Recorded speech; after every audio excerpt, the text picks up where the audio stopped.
Good afternoon, sir. My name is Ashish Kumar Tiwari. I am pursuing my MTech in EEE department. My question to you is, in the recent times, we have noticed that India's diplomatic stand is getting stronger, especially during this Ukraine-Russia war. How well is this India's assertive and more independent approach in its foreign policy being received by the EU and the USA? Why were the things not the same before? Well, that's not not an easy question to answer. Why were things not like that before? But I tell you very honestly, it's not like we one day woke up and said, okay, from tomorrow morning we're going to be assertive. What happened very honestly was that on some issues, there was a concerted effort made to pressurize us. A lot of it came from the media, international media. Some of it came from other governments. And, you know, when you have that kind of situation where others push you to do something which you do not believe is in your interest, or to make a choice which you do not agree with, or to forego a choice which you do not wish to do, you have to decide what is the best way of dealing with those kinds of pressures. It's natural inclination to first say, okay, let me try and explain, let's be tactful about it, maybe they will understand. Then at some point of time you realize that no, they know exactly what they're doing. You know, if they are saying something about you, it's not like they have a different set of numbers. They have the same set of numbers that you do. So I think at that stage it's important to speak up. So I'm not, you know, I am honestly not a combative person, but I also am a person who believes that when I have to draw a line and say what I have to say, I would be prepared to do that, because I think the interests of the country require us to do that. Thank you, sir. The final question is from Professor Palash Ghosh.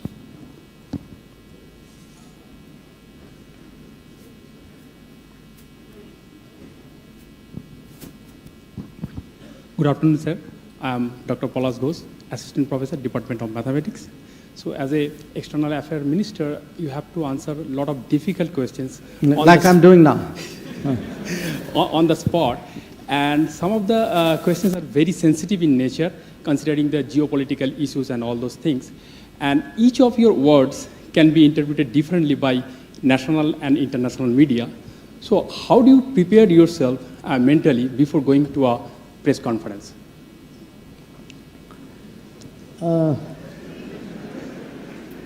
You know, look, this answer is actually going to scare you, and I hope you don't lose confidence in me. Most of the time, you don't actually, you know, consciously prepare. I mean, meaning what happens? I mean, this is something we do as a routine. Even you keep discussing, you keep engaging. And it's not just me. I have after all a spokesperson of the government who works in my ministry. They have a briefing, so you keep, I would say, like net practice. You keep discussing things. If they ask this, what would you say? You know, what is the messaging we should put out? What is it we should not say? Exactly what you said. How would we be read here? But at some stage, if you've done enough of it and you have a sort of aptitude for it, you have internalized it so deeply that it's a instinctive response. So there is something there. There is a training, you know. There is a experience. There is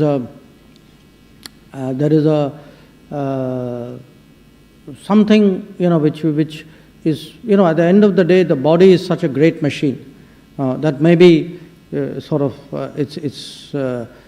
got assimilated out there. So often I would say when I think back at some of the difficult situations, typically there would be about 70–80% in any situation which you would have anticipated, you would know. Because it's not like you walk in without preparation. You know, ideally, I would like to, ideally I would have liked to know what all you guys were going to ask me today, ideally. But often I would say 10% would take you by surprise or would come at you from an angle you haven't thought. And that's really where your instinct and your experience comes in.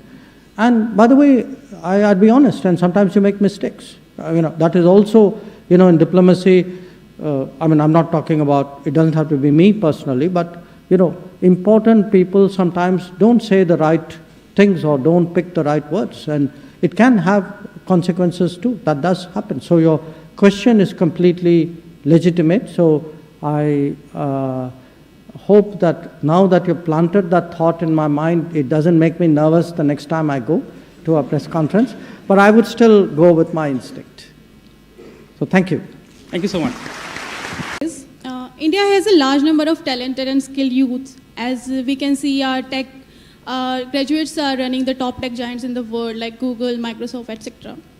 So sir, I would like to ask, what effective measures will help to retain the talent in our country in order to realize our dream of India becoming a world leader or Vishwaguru?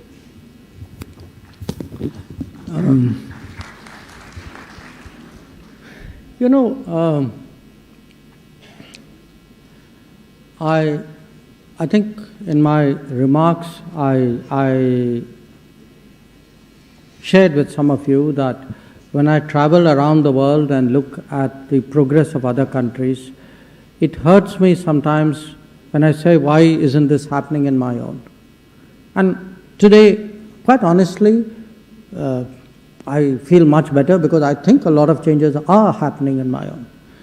Now, something similar also happens in terms of talent. That when you, I must say, by the way, I would also say a large part of my school class, they graduated, many of them went into IITs, and many of them actually went abroad. So now that at this age and stage we all have a WhatsApp group, we are all trying to locate each other, and I'm actually quite amazed how many of my classmates lived abroad. Now, it happened to, I'm not saying it's a bad thing. To my mind, people who go abroad have actually been an enormous catalyst of change in our country. I'm not talking because they remit money or because they, inspire us. Because we Indians are family oriented, even those Indians who go abroad stay in touch with their families at home. So for every one person out there, 5 others have some connectivity and some influence, and we keep talking to people. And so there's actually, it's very non-quantifiable, but the Indians abroad actually have been a very powerful force of change in India. But yet, your point you mentioned, when Indians have done very well abroad in big companies. I think a large part of it is that the governance system in India did not steadily broaden opportunities, generation by generation. You have opportunities today, definitely more than I had. But if I were to say 10 years ago or 20 years ago, it was much less. A lot of what we are seeing now, what I hear, the whole idea of innovation, startup, even, and it doesn't need to be at a tech level. Even the idea that people who do informal jobs can actually get credit, can get financing, can get microfinancing without any kind of collateral. It's actually a revolutionary idea. In our country, people didn't do it. The banks actually would not look at a very large segment of our population. And that is one of the, when I spoke about those remarkable changes which you now assume is normal, this is one of the remarkable changes which has happened actually in the last few years. So I would say, to me, how do you create more opportunities? How do you promote? How do you encourage people to do more things and make businesses out of it? To actually, and a lot of what we are doing, the enabling E I spoke about. You know, if you have a drone policy, for example, you're sending a signal that, look, there's a whole drone domain out there in which you can make a living. If you have a space policy, you can do so. I think we are still evolving. There's enormous room for growth, to my mind, in this. But how, to my mind, the more we are able to make our own society an exciting place for talent, I see our national prospects very much tight.